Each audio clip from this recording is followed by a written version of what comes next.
Hello, everyone, and good evening. Welcome back to the Dungeons and Dragons show, where we get questions in from our extremely intelligent and capable DMs and players and attempt to answer them in a dignified and reasonable way.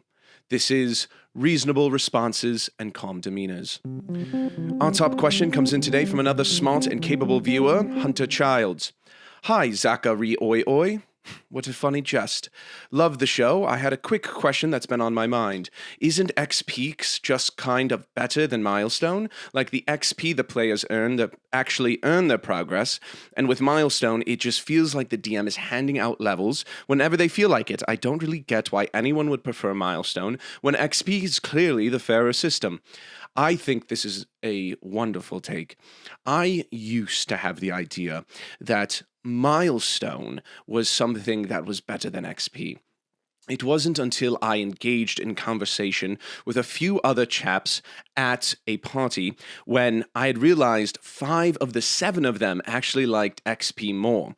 So before I stated my opinion, I waited until they stated theirs. And then when I realized I was in a room full of reasonable people, I realized that my discernment over Milestone towards XP wasn't fully correct.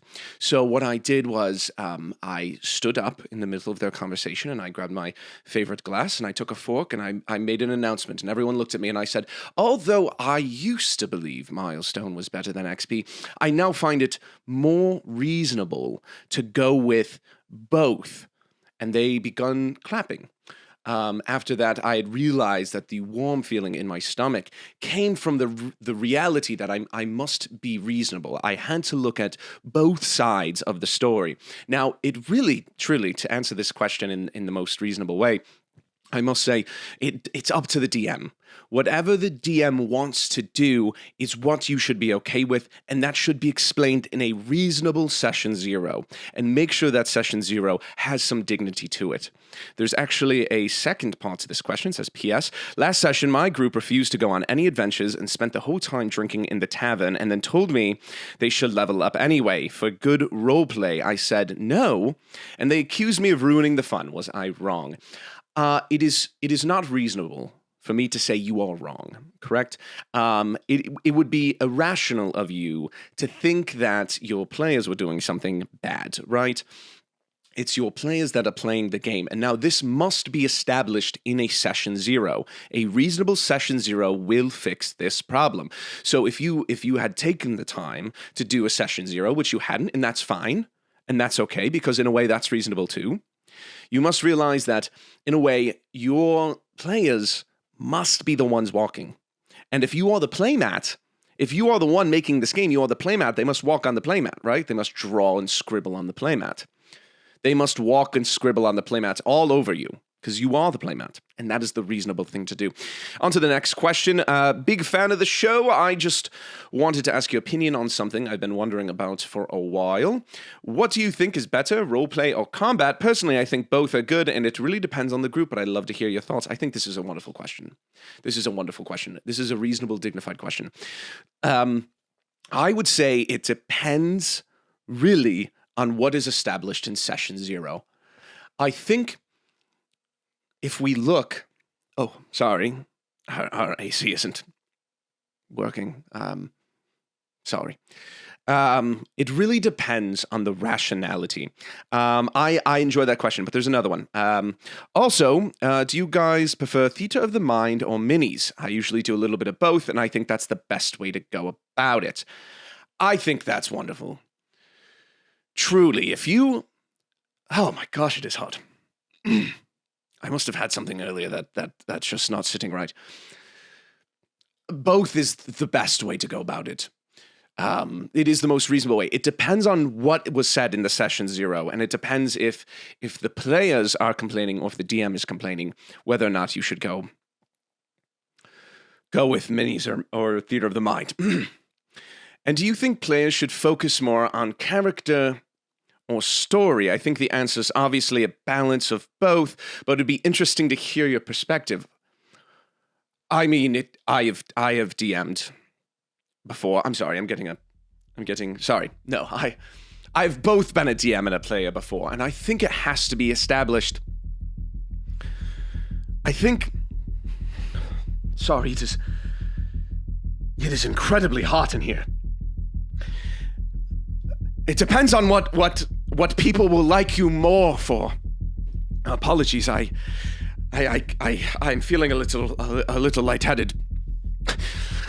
It depends on more what opinion can you hold that people will like you more? There's another part of the question. And do you think players... I read that part. Finally, do you think DMs should be strict about rules or more about having fun? This is a good question. You should establish it in session 0. What is happening to me? I think the rules are important, but the most important thing that everyone has fun. Yes, that's what it is. It's just so hot. It's just so hot in here. No. Hello, everybody, and welcome. Welcome back to BoldTakes and Bad Tempers. That's it's not Bad Decisions. My name is Zach Ronaldo, better known online as Zach the Bold, and welcome to my Dungeons and Dragons podcast. I for a second, I was like, I need a higher table. Lower the camera. Look at this. That's from the daylight, whatever. Welcome back, everybody. I feel like it's been longer than a week. Well, I guess this is a late upload, but whatever. Yeah, it's. I was scrolling through Reddit. Let's elephant in the room picture. Address me. I was scrolling through Reddit, and all of a sudden, I just see the thumbnail for the podcast, and that was bizarre. That was the first time I've seen my videos come up, but it's mostly been, for some reason, TikTok does this I love TikTok. Love it. TikTok does this thing where it'll just show me my own videos. That makes sense. Awesome. Thank you for that.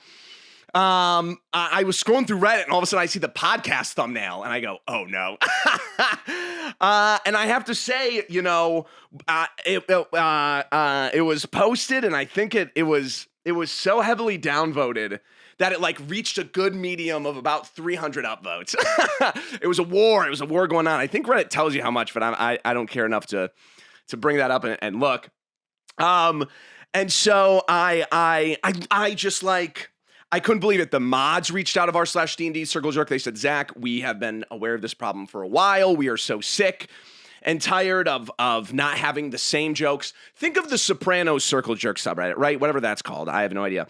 But that's where we should be at. And they made me head moderator. So if you ever see any moderation done, it is by me. Legally, I think I have to say that's a joke. I don't know how moderation works. Doesn't matter. Yeah, everyone loved it. They were like, yeah, Zach, this is so cool. There was nothing bad said at all about me or my content or anything, which is kind of funny. I think it's a funny thing to look at because I don't think I fit the descriptors as much. There's definitely evidence and variables out there that say otherwise that fit the thing of being the comments I saw being made about me were, of course, either that guy's not funny or they keep recommending my stuff and I have to block them and whatever. But it was mostly just YouTuber speaks loud. I have to agree with him because I don't fit the main complaints of that subreddit. But I noticed that the number one, at the time I saw the thread of the clip from the podcast of me going, re-jerk, un-jerk, re-jerk, was that wow, this guy doesn't know about the gaming Circle Jerk. Dude, I don't care. That is r/gaming Circle Jerk. I've never been on it. Anything because that is not what the point of a Circle Jerk. If your Circle Jerk subreddit reaches a certain threshold at some point, right? It shouldn't even be considered that. It shouldn't even be considered that it is the purpose of the Circle Jerk community is to make fun of the main big community, right? If you turn into the main big community, you are the Circle Jerk. You are the thing. So I was just you know what? I'm sure it's terrible. I'm sure it's way worse. But I like Dungeons and Dragons. I want us to have a good Circle Jerk community. So I couldn't believe that. I will say, The people who said that my mouth is too big and my teeth are too big, that is very rude. You should never make fun of someone for their physical features, all right? Someone said I looked like the Cart Titan mixed with the main singer of Aerosmith, all right? And I'm sick of it. You should not be able to make fun of I can't control that. I can't. I'm sorry, guys. This is ridiculous. I got to take a bite. I got to have a snack. This is working me up too much. I got to.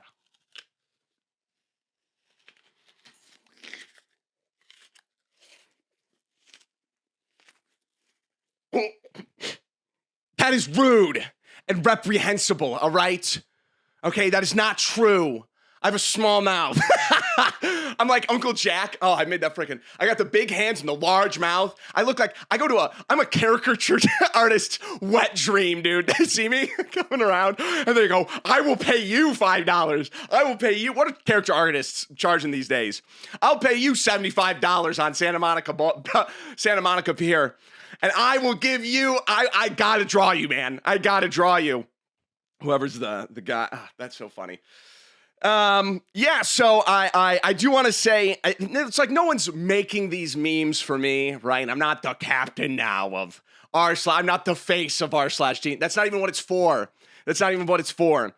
I do think it's funny now whenever someone does say unjerk that people will say unjerk, rejerk. Because again, I stick by my guns. I think that is the stupidest, unfunny thing in the entire world. Not that it's even meant to be funny. It's the corniest thing. That's a good way to put it. It is the corniest thing.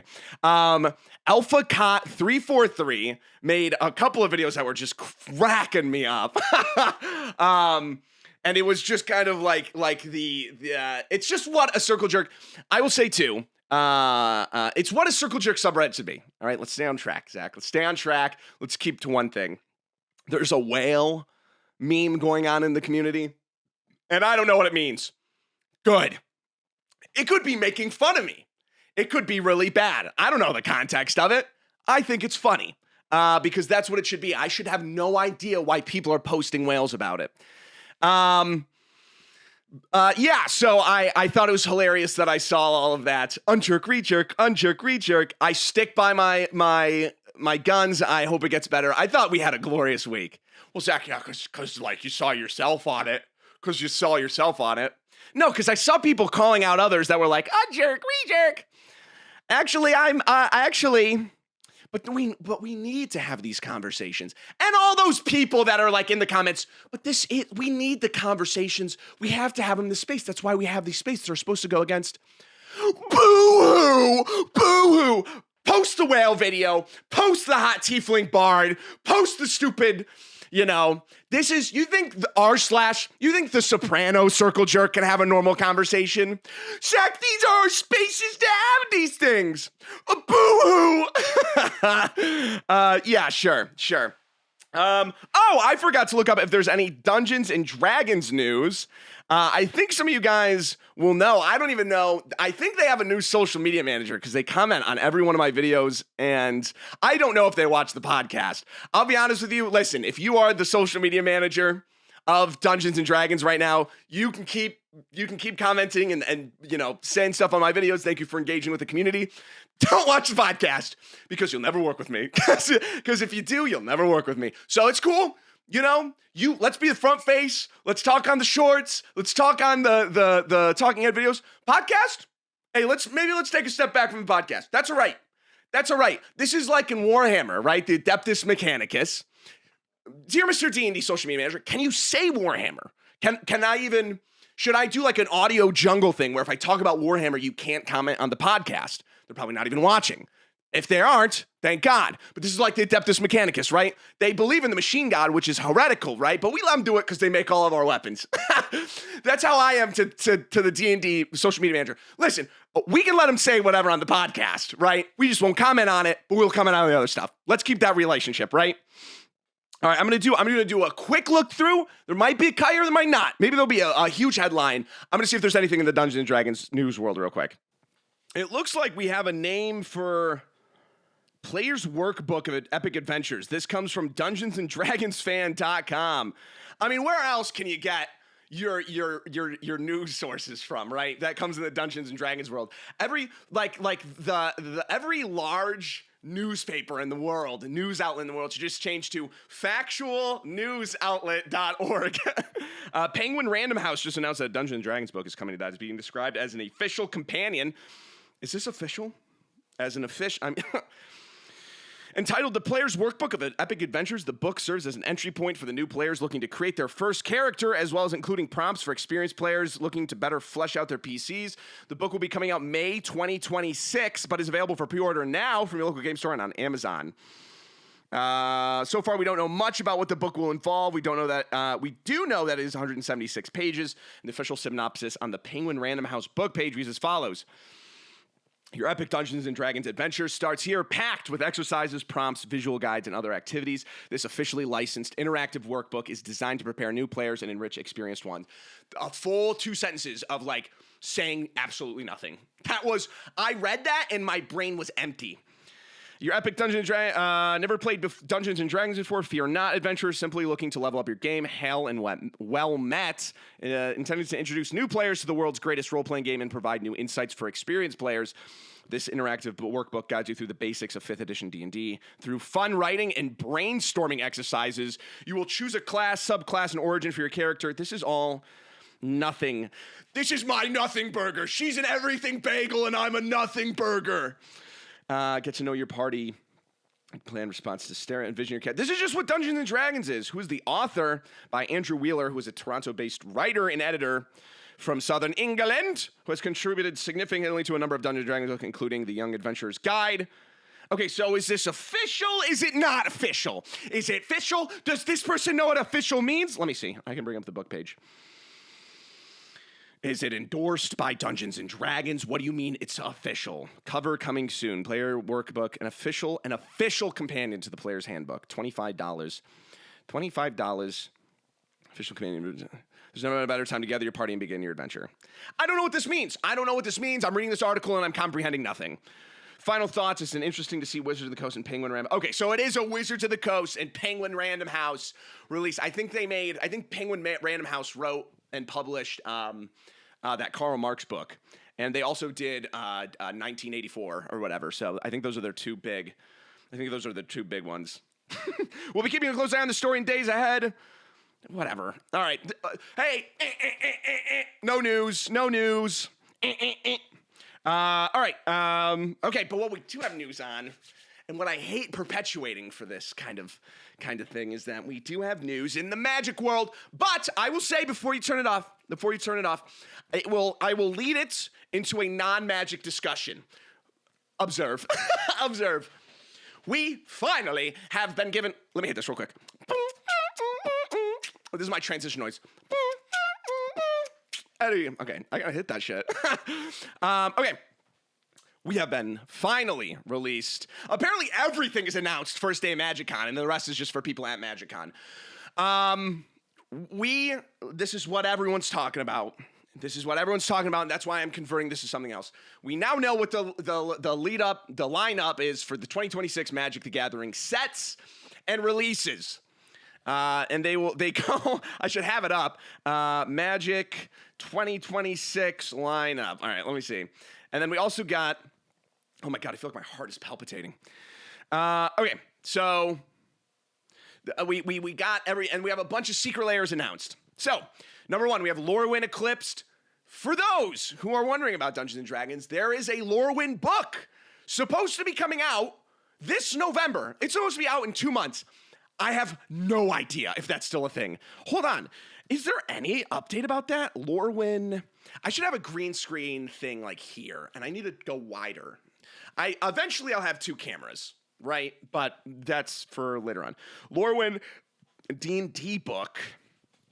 Let's see. 10 hours ago.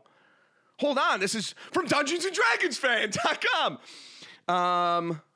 In February 2025, at the annual MagicCon event, Chicago event, Wizard of the Coast announced that a new Dungeons & Dragons book was in development based on the Magic the Gathering setting, the Lorwyn Shadowmoor.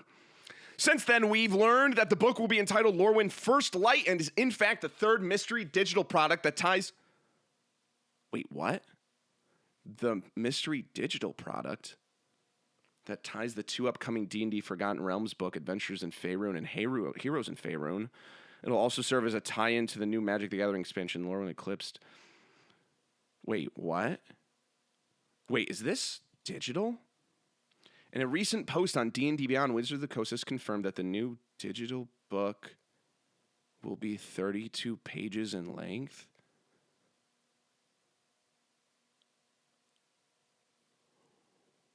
What? Wait.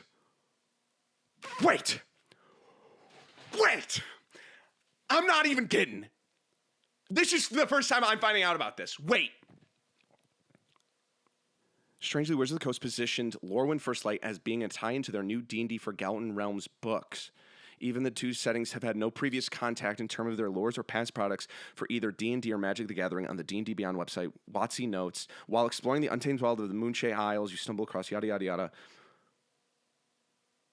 It is released on November 18th, which is a week after the official launch of the two new Forgotten Realms book on the current... Wait, it's 32 pages? It's 32 pages? Wait. What is it? So what is the Heroes of Faerun and Adventures in Faerun? 5 key settings. Is a source book that goes beyond the familiar 5. This book called Adventure Hooks New Monsters. There's more lore and setting details. There's no new campaign. I thought Lorwyn was going to be like a 180-page campaign. It's 32 pages? And we get lore and adventure hooks? The next thing to come out after that is a Dragons of the Realms coloring book?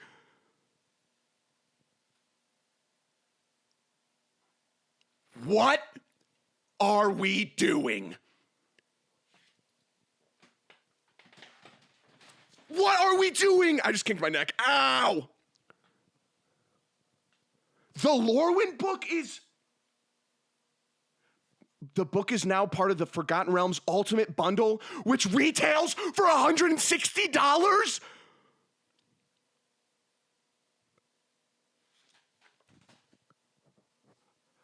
Lorwyn, it's a digital book.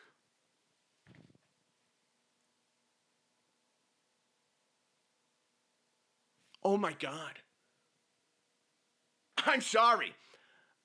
I can't believe this.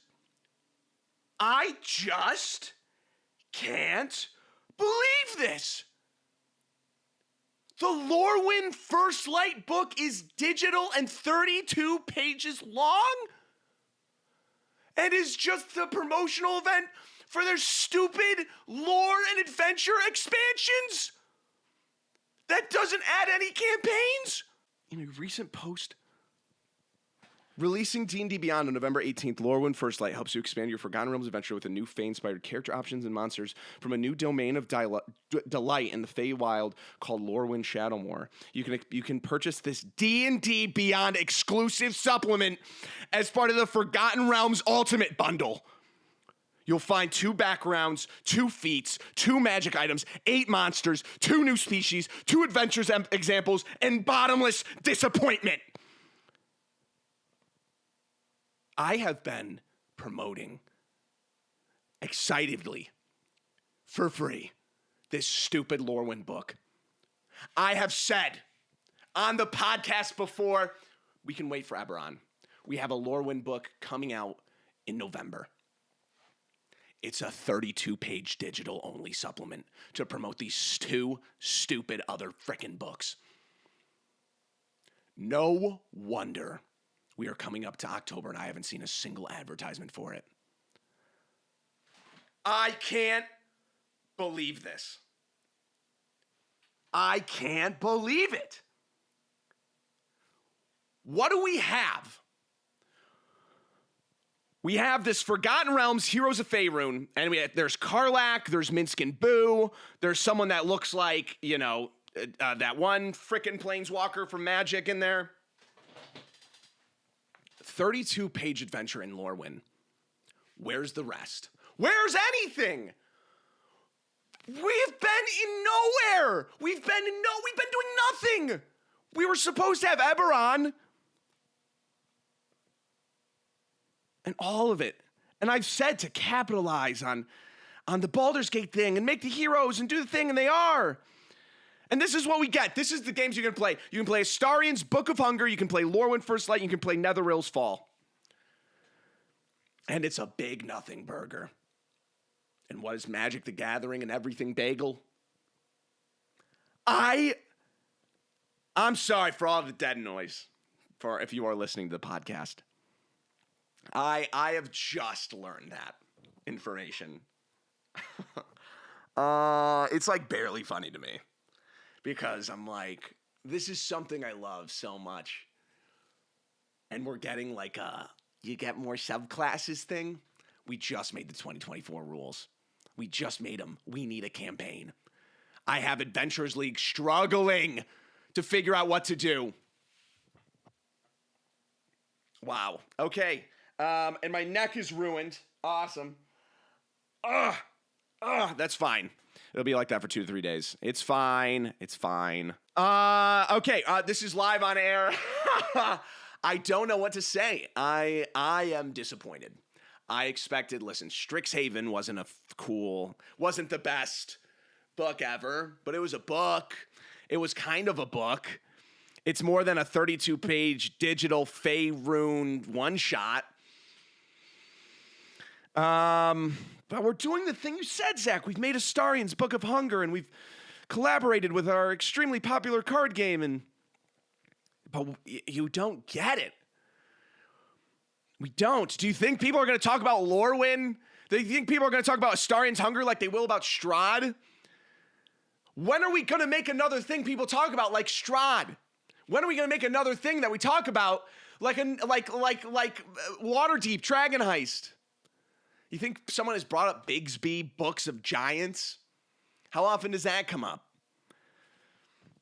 Wow. Okay, as I was saying, we'll get back into the original rant, as now my neck is ruined for the rest of the time. Okay, so, wow. I had to put a dampener on my week. If you missed the panel, you just want to hear the crowd's reactions, whatever. Okay, this is what we're having. We're having Lorwyn Eclipsed. That's the Magic set. 7 sets. We're getting 7 sets this year, and we can't get a full campaign book.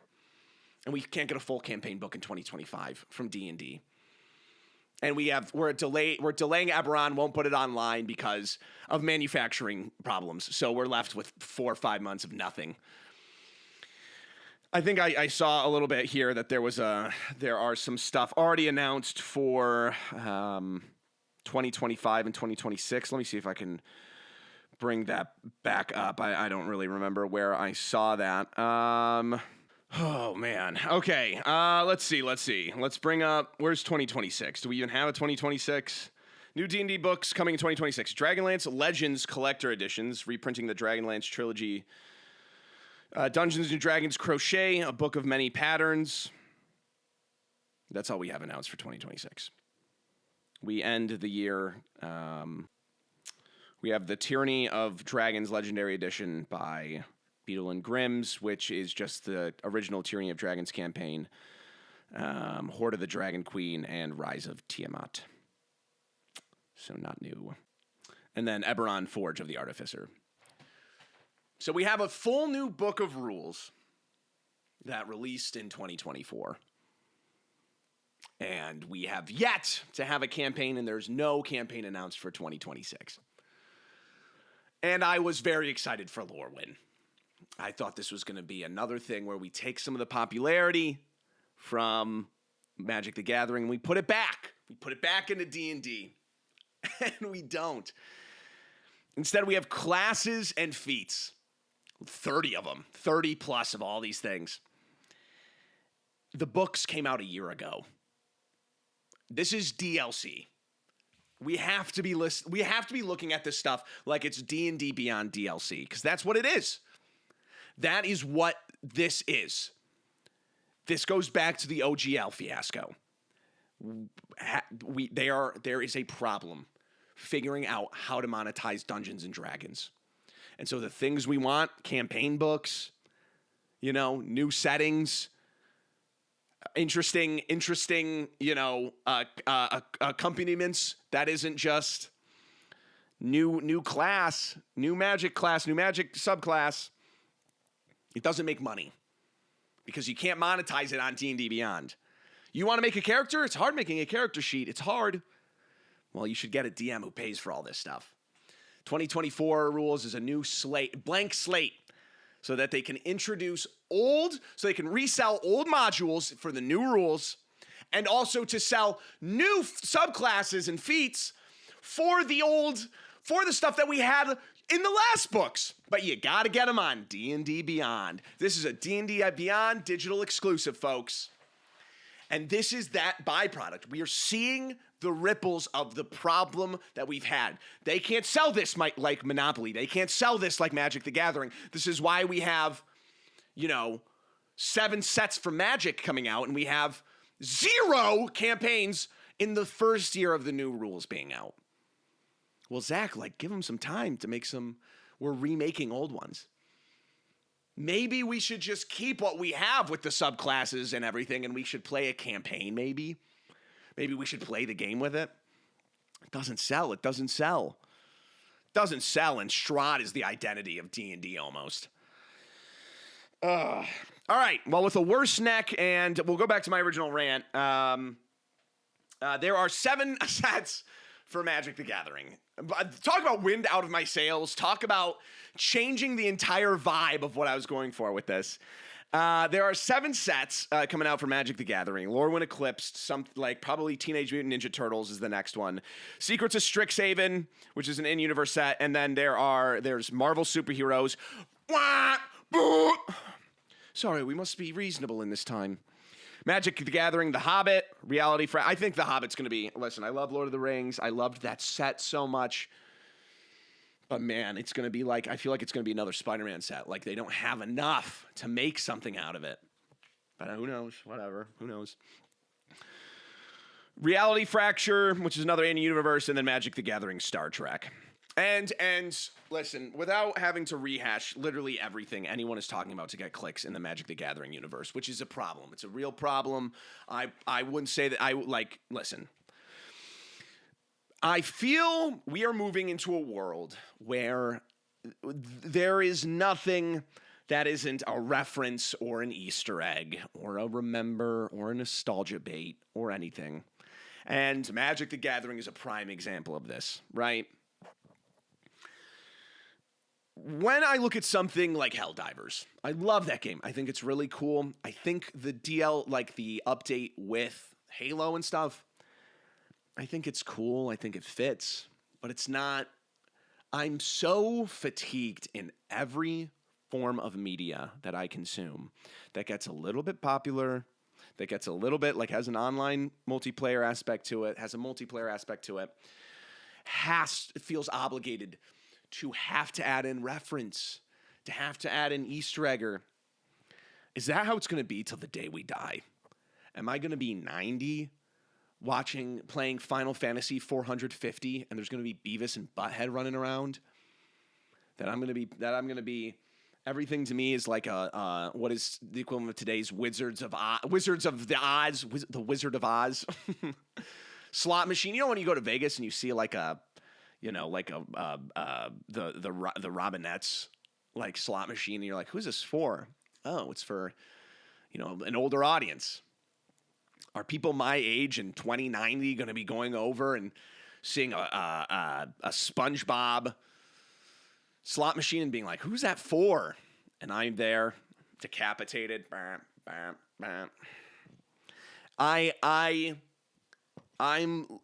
Listen, there was a time when we had Super Smash Bros. 64, and that was unheard of. To have Link and Kirby and Samus all in the same game. And then there was oh my gosh, Fortnite has Thanos in it. That's so funny, haha. There was a time when I would get an Easter egg in a game and I wouldn't feel oh my God, is this going to be a DLC next? The sanctity of just having... The sanctity of making something and not putting references in it. Not saying I hate all Easter eggs or whatever, but they've changed. My perception of Easter eggs has changed over the years. Do you not feel the same? Do we not feel the same thing where it's just like my identity is built on the shows that I watch, the games I play, that like every time I open a game and see a new DLC that I have to point at the screen and be like, oh, I also like that fandom. It's fine. There's places for this, right? Sonic Racing can have the guy from Yakuza, whatever. Fortnite can have Travis Scott playing against the guy from Yakuza, playing against Godzilla, and literally the final showdown happening. And that's fine. That's okay. And then I like see Call of Duty, and there's like Nicki Minaj, and there's Beavis and Butthead, and then sadly for me, and it's not the worst thing in the world, and in another world it would be, in another universe, in the multiverse, in another way, like seeing, oh my gosh, a Helldivers Halo crossover, and this has happened a while ago, would be cool because it would be novel. But that's not novel, it's the mainstream now. And I feel like I have so much more respect, and I see, and like, I feel like this is why I like indie games a lot more, and I have so much more respect for games and forms of media that just stay as their own thing, and they don't become a meme, they don't become a reference in of themselves, right? They're not adding the Marvel superhero. It's almost, we're going to be at a place in 2 to 5 years if the universe beyond doesn't inevitably crash, which I think it will, that it's going to be like Magic sets, in-universe Magic sets are going to feel more out of place in Magic. Think about Fortnite and what it was supposed to be originally, a survival shooter in a zombie world. Does that fit into Fortnite now? I don't think so. The identity of Magic the Gathering isn't going to feel like that in 3 to 5 years. Am I going to be around playing it? Who knows? Is the world going to be the same in 3 to 5 years? I don't know. I don't care about that, right? I care about cardboard and the fact that the Lurin book is 35 pages and I'm pissed. That's what I care about. I'm starting to have more respect in our world, and maybe this is the D&D tie-in, right? If the next book that I see as a campaign is some like Stranger Things or something, and I know the Eddie, maybe it is, because there's the Eddie Stranger Things release, the Hellfire Club. Second tie-in will include adventures that connect to the first 4 seasons of the show. It was fine. I told them they should do that. But like, if the next full campaign is what was the first one we had for The Walking Dead, technically, for whatever. And we make our own games with D&D, but maybe it's a good writing advice to be like, maybe, you can take influence from a lot, but maybe there's some sanctity, maybe there's some honor in making something that is yours that isn't a reference every 5 seconds, right? And it's difficult to continue and be on like the multiverse trope and the Easter egg and the break character and the fourth wall break. I think someone made a comment a while ago saying, I said that comedy is dead and we have killed it. Welcome to my D&D podcast, right? And it's not fully true. It's not whatever, right? But I think it is the point now where it just feels like we need something more serious. We need something that's not a look at this, not something that's a Funko Pop, something that's not a universes beyond. It feels like we've lost the original and rely on reference. So how do I feel about this? I haven't bought any Spider-Man cards. I've been excited for every set, including Ether Drift. I've been excited for everything. I came in with the hat sets in Magic, I came in with I thought Karlov Manor was going to be my favorite set. But what they did was they took original characters and made them detectives. Why? That's stupid. Make your own. Guys, there was never even a card in Murders of Karlov Manor that relied on cases being solved. Name one good clue commander. It's not even about cracking clues or anything. I mean, yeah, you get like a 1/1, but they added mechanics like cases and clues and suspecting and didn't do anything with them. I think the most popular commander from Karlov Manor is like Delny, Streetwise, whatever. And that's about doubling power 2 or less triggers. What does that have to do with being a detective? Have we worked so hard on making the reference we don't even know what to do with it anymore? I heard of something like Gwen, where it's like anytime a spider enters, this is total magic talk now. Anytime a spider enters, it gets 2 triggers, and it's a white and green card. And all throughout Magic, spiders have been green and black, or just like black cards, or just green or whatever. And it's like, oh, so this is just for the reference. All of it's just for the reference, so people can buy it, so people can do this. And Dungeons and Dragons really hasn't done it. Same company. But the thing is it's because it wasn't successful. The Rick and Morty wasn't successful. The Stranger Things, who knows what this next one will be, it wasn't as successful. So what do we have to do? We have to pivot, and we have to make Universes Beyond, wrong thing, D&D Beyond, a DLC, where you can only get these characters, subclasses, races on D&D Beyond. And that's where we're at. Because the references didn't work. Strahd wasn't a reference. That was an original piece of work. I feel like we're coming around again to the idea that, wow, we can make money being original. Expedition 33 is a great example of that. You know? People loved. There is no funny. I feel like we are in a rut of being exploited for things we like. And now the media in which we consume is so unserious that we are fatigued by the things that make us nostalgic. Like the things we are supposed to look back on and be like, that was a simpler time. That was a time, I like that. Maybe people, I'm sure there's a lot of Star Trek fans that look back in a fond memory of 40, 50 years ago. My God. And we're being exploited for our nostalgia. I feel like this is like that Call of Duty quick scope compilation. And I think that's impacting me in a lot of different ways. In my meme and the meme culture on TikTok and the games I play, the movies I watch. You don't think you're a cash cow yet? You don't think that, but I bought the SpongeBob set because of funny meme. You're being exploited. You're being exploited for your cash, okay? 30 pages for the Lorwyn expansion. Hey, you'll get to learn what happens to Karlach after the game ends.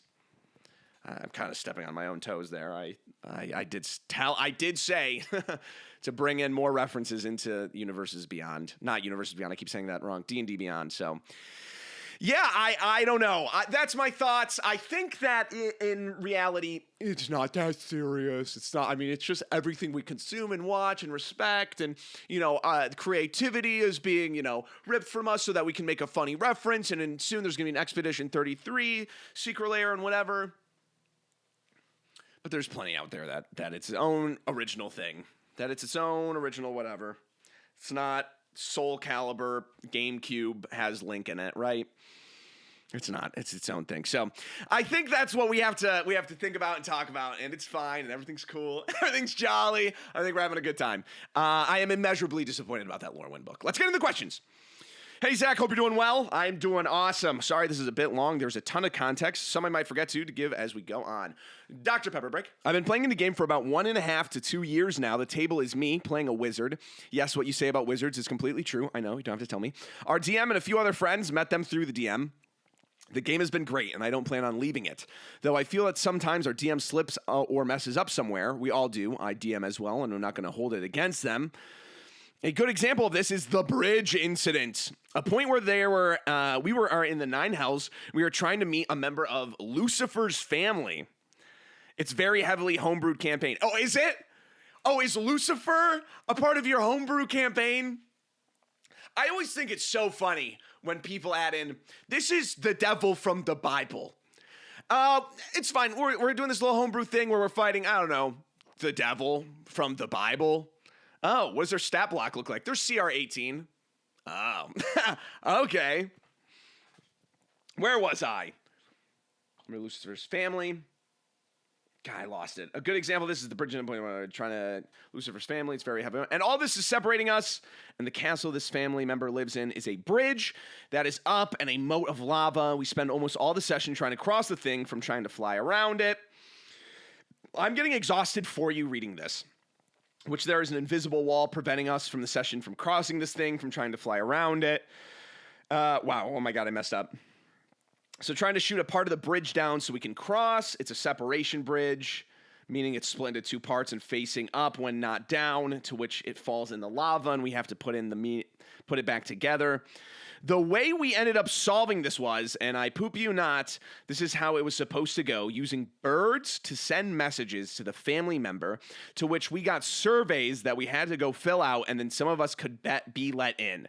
Then, after kind of defeating Lucifer, I say kind of cause one of the bad guy's minions killed him for us after we beat the crap out of him, and ending what we call the Hell Saga, which was, maybe I just got to turn up the size of the font. This is insane. Which there was more to it. I'm just having to skip over the parts, so I'm not taking up more time than I am. We go to an island, and I fight Chris McLean and Chef. Yes, from Total Drama Island. Funny enough, this is insane. Okay, as bad guy, this is, okay, I'd be so annoyed. This is so corny. As bad guys campaign because the DM got annoyed about a joke someone was telling them, decided to put them in their campaign. Now, I will admit I'm not the best player, and I realize I could do better as a player to help my concerns aware to make my DM experience more fun, but unlike most of our players, I've privately made some of my concerns aware to the DM. The campaign has gotten better recently, and I think everyone is having more fun overall. I trust them to not really do stuff like this. I believe the bridge incident was a huge problem for everyone, but I'm scared to make them fall back into this habit. I trust they can get out of this again, but if the player, oh my God, I can't read. But this is such small text. It's like a book. It's a novel. You sent me a novel. Okay, as bad. Now I'll admit I'm not the best player. I've privately made some concerns. Local dumbass tries to read for the first time. I try not to, but I'm scared they may fall back into this habit. I trust they can get out of it again. But if they can't, how can I help them slowly improve their DMing whilst not metagaming and being a problem player? I want, once again, to say that I love this campaign. I don't ever plan on leaving it. My friend is a great DM that has ups and downs, just like the rest of us. Dressed like the rest of us. Sorry, this is chapter 1. I just want to do my best. Okay, I get it. So I would say probably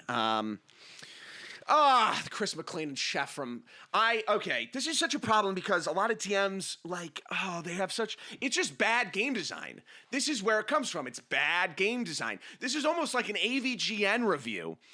No, you don't. What you have to do is go to the corner, hold the red gem, and crouch against the wall until a tornado comes over and grabs you and brings you to the area where you need to be. What were they thinking? This is what that is.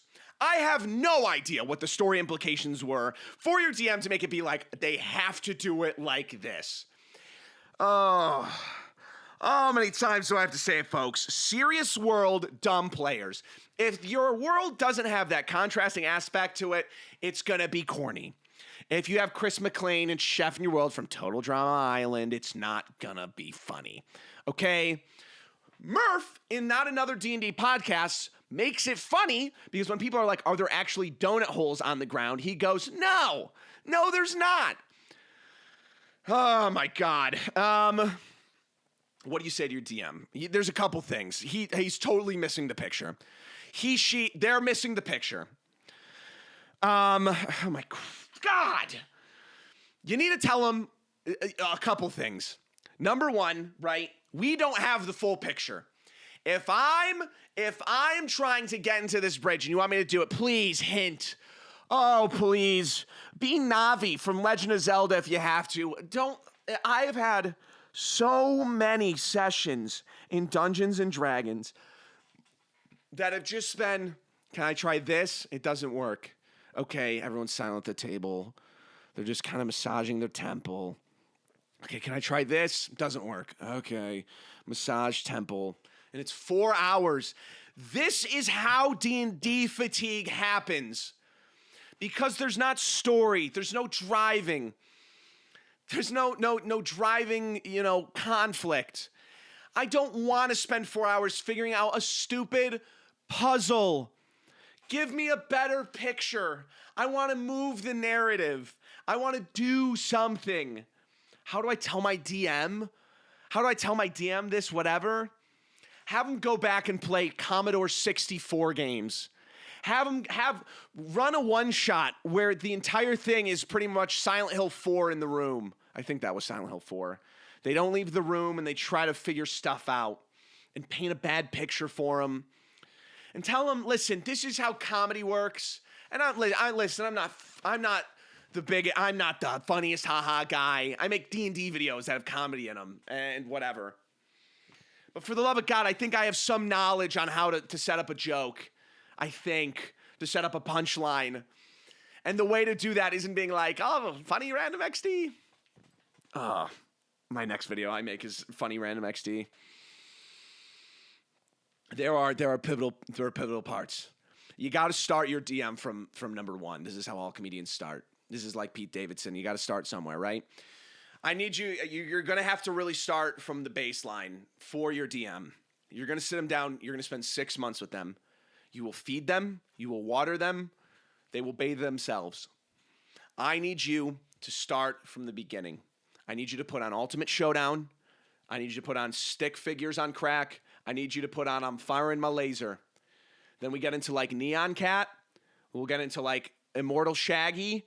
And we'll get into mewing, right? I skipped like 4,000 generations of comedy videos and stuff. So before that, I need you to watch PewDiePie and Markiplier. We need to build up. We need to build up their comedy from the beginning. There is an integral, pivotal part they are missing with this. I need you to get a partner.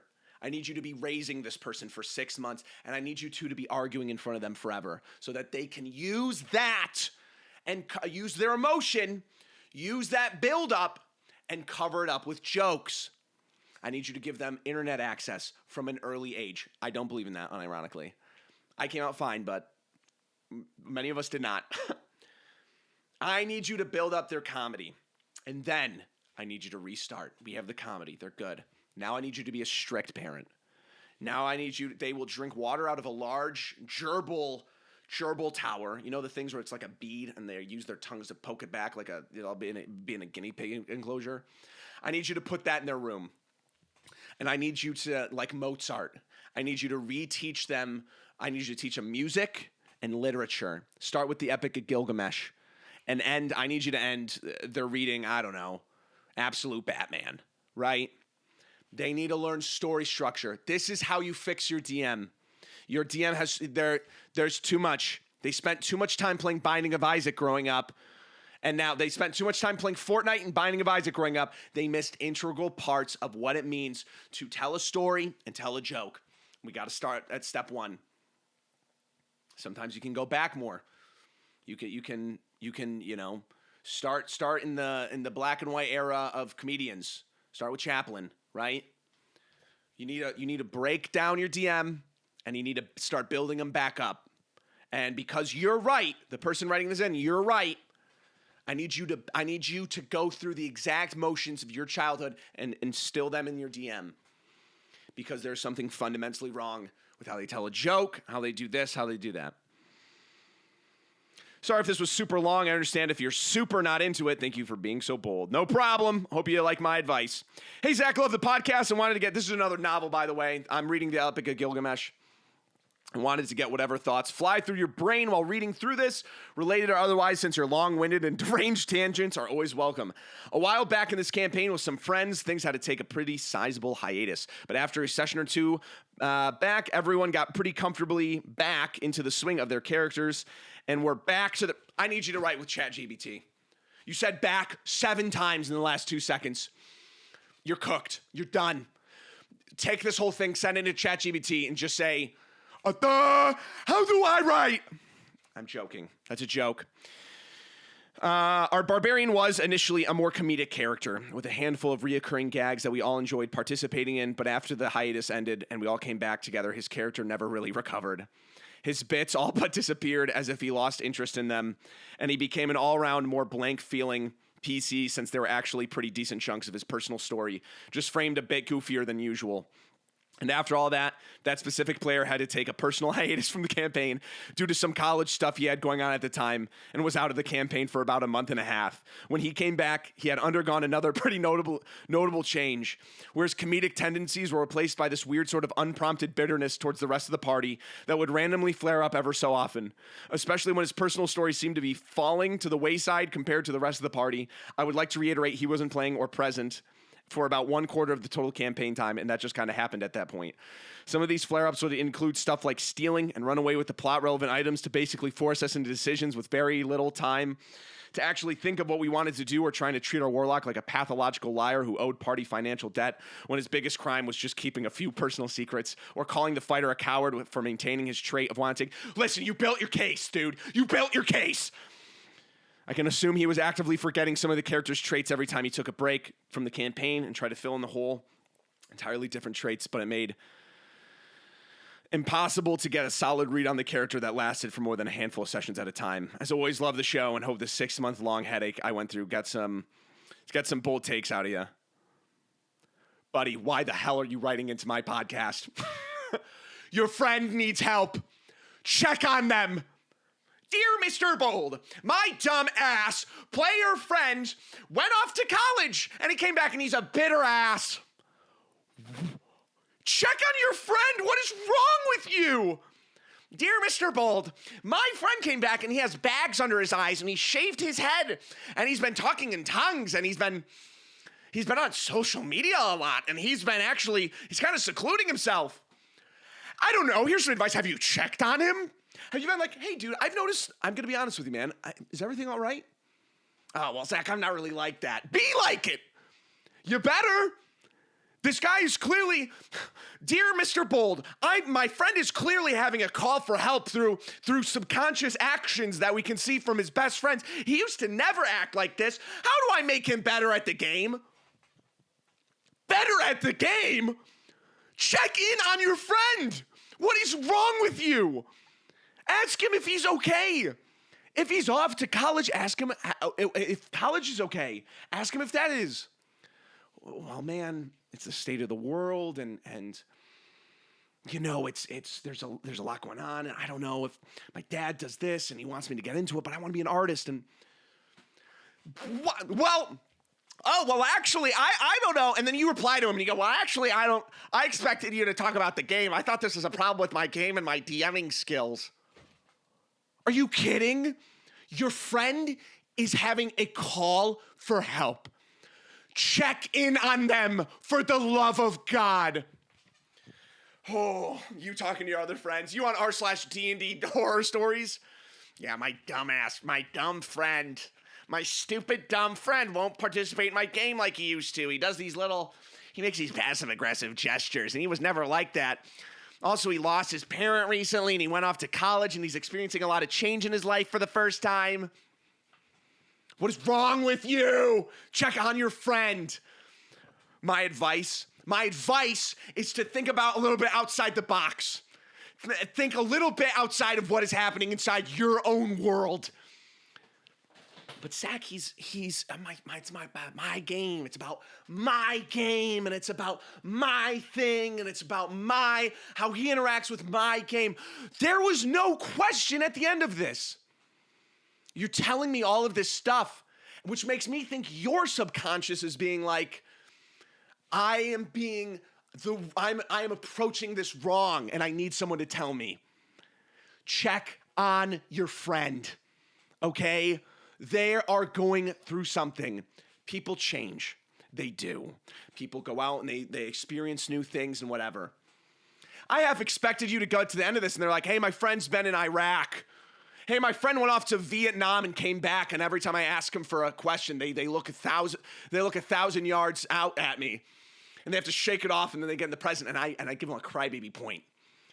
They're thinking about, the massacres that they've watched in front of them. But it's impacting my game.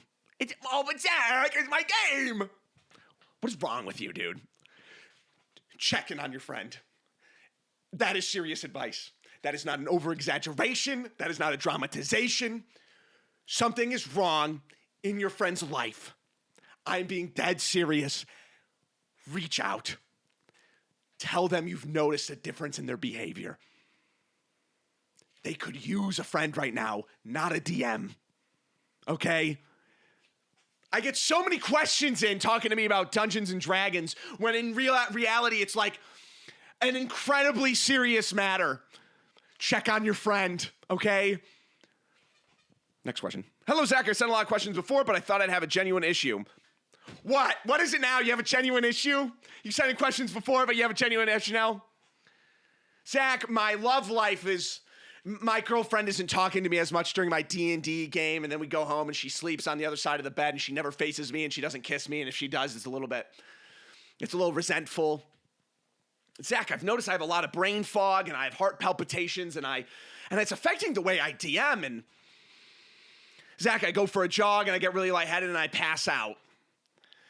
I think it's affecting my way of DMing. It's not all about D&D. It's not. Maybe there's something more going on. Let's read the question. So I'm new to D&D and DMing, as all my players in my group. We started a campaign a little over a year ago, and one of my friends has been a wizard. We're now around level 12, and over the course of the campaign, there have been problems. He constantly tries to use spells and magic items outside written terms. Neither of us know better. He'll ask if he can use a spell or item a certain way, and because I'm doing a dozen other things in the moment, I say sure. Then the session will end, and I'll review notes the next day and say, wow, that is way too broken. I can't let him use them like that. I'll then text him and explain I didn't realize how broken it was, and that I'm reviewing the written rules or spell magic can't be used like that at all. It was fine. It was fine the first time, but this has happened a couple more times since then. I'm trying to explain that I'm learning how these spells and such work at the same time while I'm also running the whole campaign. But now, whenever it happens, he just gets super passive-aggressive. The most recent time, he was about a book about glyphs of warding. He wants to put a glyph of warding with fireball on every page in a book and have a walking nuke. Oh, haha. Hey, Zach, this is your fault. You made a joke about that. It doesn't... Tell him no. Tell him, listen, all this D&D content stuff a lot of time doesn't work. Okay? I make an effort to, see whatever. A lot of times if a glyph of warding moves, it explodes. How about you let him do it? He moves it, and then it explodes, okay? He had complained earlier about how he can't roleplay as a wizard. His previous roleplay as a wizard was him trying to light every town he walked to on fire. And I didn't want to take away any more. And I didn't want to take away more from him, so I'm like, sure. Gain control of your life. You're worth something. Have you thought about that? That your game and you are worth something? That your friend who is trying to put on this performance to make you laugh and be the guy and be the thing that D&D creators are talking about. And have you tried maybe for 2 seconds to take control of your life and your table? To think, hey, maybe a little conflict's okay? That you can say things to people, it's not the end of the world? Well, I see this guy all the time, and he's my roommate, and he's this, and he's that. Have you considered how you feel about it? Well, then they're going to be angry. What about you? Well, that doesn't matter as much because I'm a big walking mat. Because I let people walk all over me. Because I let people push me into the mud and drag me around. And then when the mud gets onto their clothes because they drag me around too much, I have to say sorry. Take control of your life for the love of God. And then it's probably, this letter goes on for, this guy wrote in with a pigeon it's probably going to go on for another 3,000 examples of what happened. I told him this the other day when he brought it up in our group chat, and he basically threw a temper tantrum about how I'm always screwing him, and all he wants to do is have a little fun. I tried pointing out several other ways his idea wouldn't work, but that I elected to ignore those so he could still have fun. Technically, he couldn't move the book more than 10 feet.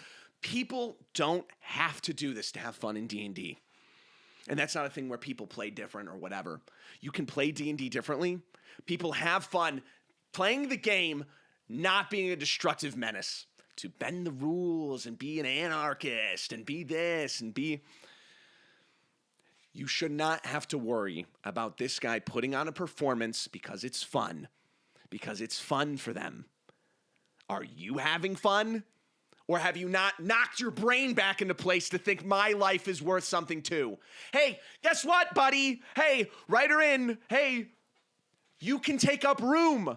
You can exist. You exist for a reason. You're there. Take control of your table. Take control of your life. Zach, my player's been bringing in a baseball bat and smacking me in the forehead with it. But he says it's fun. Oh, it's so fun when he takes a baseball bat full of nails and smacks me in the head with it. He has fun with it, though. Like, I can't. What am I going to do?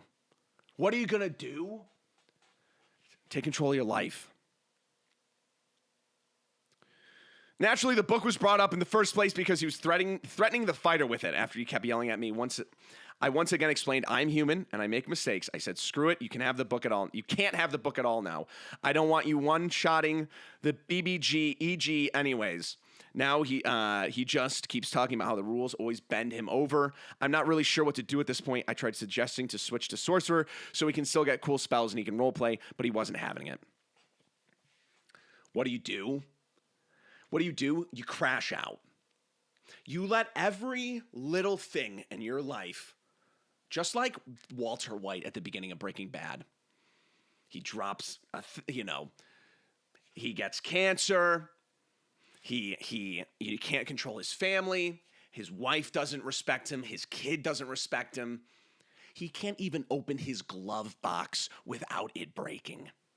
I need you to take all of that, all these little things in life, and I need you to put it inside yourself like a little ball, and then let him crack you. In front of all your friends, your best friends, the people who probably respect you the most, except this guy, I need you to crash out on him. Be like SpongeBob, and his mouth is huge and yelling, or like me and SpongeBob with the same huge mouth, and yell at him. Get venom in you and explode on this man. Pause. I was recently playing Magic because I can keep my table in check, because I won't have a D&D story for this because I can keep my table in check. And no one in my pod except one other person runs removal. So when the one person who does run removal is popping off, that means it's only up to me. He is removing everything. I'm the only other threat on the board. No one is doing anything about him.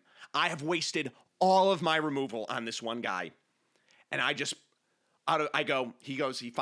had no board the entire game. He takes out one more thing. I have no board again. And I go back and I go, okay, that's cool. And then I go, can one of you please run more removal? You know what they do now? They run more removal because I made fun of them, because I told them that they're playing the game wrong and dumb. If this person is creating a problem at your table, you need to make sure that they know you are serious about them. All right? I need you to go to your job at Arby's. You're going to clean up dookie off the walls. And that's okay. That's all right. This is temporary. It's a temporary job. And then you get to your D&D game, and you're yelling at him. And then you go, and you made me take shit off the walls. And he goes, what? And then you start sobbing. And you start aging. And you start getting your skin goes pale. I'm in control of nothing. And then it's the final scene of the movie, and you're dead. and it's the main problem guy, and it's one of the friends at the table sitting at a diner in Wisconsin, so in Joliet, Illinois. No, that's not a good place. I would say that. And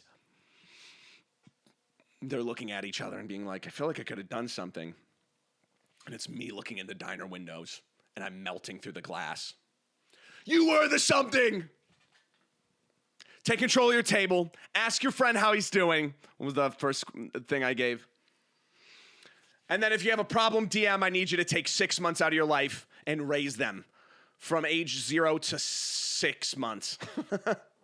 And get them right. And that is my D&D advice this week. Thank you, everyone, for tuning in. I don't know why I moved the mic out of my way. Like I was done. Thank you everyone for tuning in. My name is Zach Runel. I've been online as Zach the Bold. If you have questions, comments, not comments, do not send comments to my BoldTakes email. If you have comments, questions, if you have red flag moments, go ahead and send them over to BoldTakes@outlook.com.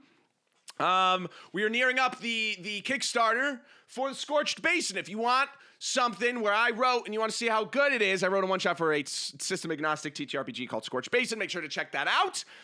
I will be back next week, a little late. Oh, I can say this. I didn't forget. Next episode's on Tuesday. I will be on vacation. I need a vacation. I've been making too much. I'm going to go be on vacation this weekend. So next episode out on Tuesday. I better not get one message. We have super chats I got to get into. Be Original 1205 sent $10. When you said no, in an answer to a question, don't make it a roleplay server, I caught that it would be a bad thing, insane levels of insight. I know. Why was that? I've been in servers for D&D that has roleplay channels that some of my party mates used, but I don't touch. I think it's kind of weird. Though I do feel a bit alienated because we have extraordinarily different styles of play and what we want out of the game, which is its own can of worms. I am of the idea that roleplay servers, text roleplay in an ever-long server is not D&D. Sorry, that is I don't. D&D is about a interactive storytelling, sitting around a campfire and writing, messages on the bathroom stall back and forth. Is not D&D. Sorry. I don't think it is. It's cool that your friends do it, whatever. I don't want to do homework. I don't want to have to wait and see and go to my next session and be like, well, did you read the chat logs? No, because that's not D&D, dude. Because I don't want homework. This is what I do for my hobby. Thank you for the 10. I appreciate it. Mr. Bob OZ5ZK sent $10. First, I want to say a big fan of your show. Your videos have become a great stim for me and my friends. I have a question about D&D in regards to how many games one group should be running at once, as me and two of my friends are running games, and with us only playing twice a month, I fear that it might become a slog with not much progress being made in each game, with how infrequently we would end up playing any given game. So what would you say the optimal amount of games per group is? I love one a week. I'm dead serious. I love one a week, one on Sunday, next Sunday, like for that game. Slogs happen when your narrative isn't moving, not as opposed to like the frequency in which you play is a big factor, but it's a slog if nothing happens during those campaigns. Ian Butler, 1593 sent 10. I know you've said that your schedule is very demanding these days. I just wanted to say thank you for everything you do. I've absolutely loved watching Chaos Theory. You, Sean, and the rest of the Bastions gave everyone something wild, funny, endearing, and engaging. I'm grateful to each one of you for giving the world something so special. Ian, thank you. I appreciate it. Again, I will not state anything until Mr. Sheikah Dance says something. I'm sure Chaos Theory will keep going. Who knows? But I really appreciate that, and I hope I can make something special for you in the future that can kind of hopefully fill that void. Burning Blaze 005 sent in 25. I finally got a group to play with. We've been playing on Roll20, and it made me think about how expensive D&D is a hobby, because if a group is using a VTT you've never used before, you basically need to go through $90 for the 2014 PHP, Tasha's, and Xanthar's guide, and another $30 for the MOM. March of Machines. Maybe I am too MOM D&D. I'm going to see this and see... Mordekainen presents Monsters of the Multiverse. Yeah. All these resources are free, but I know on a VTT, you got to pay for them. Just something I noticed. Anyways, that's so cool that you got to have lunch with Bricky. Awesome guy. Someone commented, just pirate all of that. Listen, don't think it's not going to get worse, because it is. VTTs are something I don't use. VTTs are virtual tabletops. You can, whatever. Listen, there's going to be ways around it. You got to look for those. But it is. Do not let something like D&D that is not an expensive hobby be an expensive hobby. That's ridiculous. Oh my gosh. It's just going to take more work to get it, like, for free. You can make all of that for free. It's just going to take more. You are paying for the convenience of it. That's what this model is. Thank you for the big 25, Burning Blaze. I appreciate you. I'm glad you're playing. Metrow98 and another 30 says thank you. Thank you! I appreciate you. But that is it. That is officially it. I did not forget the super chats. See you next Tuesday, everybody. Have a great week. Stay strong. Stay vigilant. Stay healthy. Remember during that COVID, everyone was like, you'd get like a thing be like, hey, just checking up on the sales report. And stay healthy, for the love of God. Thank you guys so much. I will see you on Tuesday. Have a great week. Love you. Bye.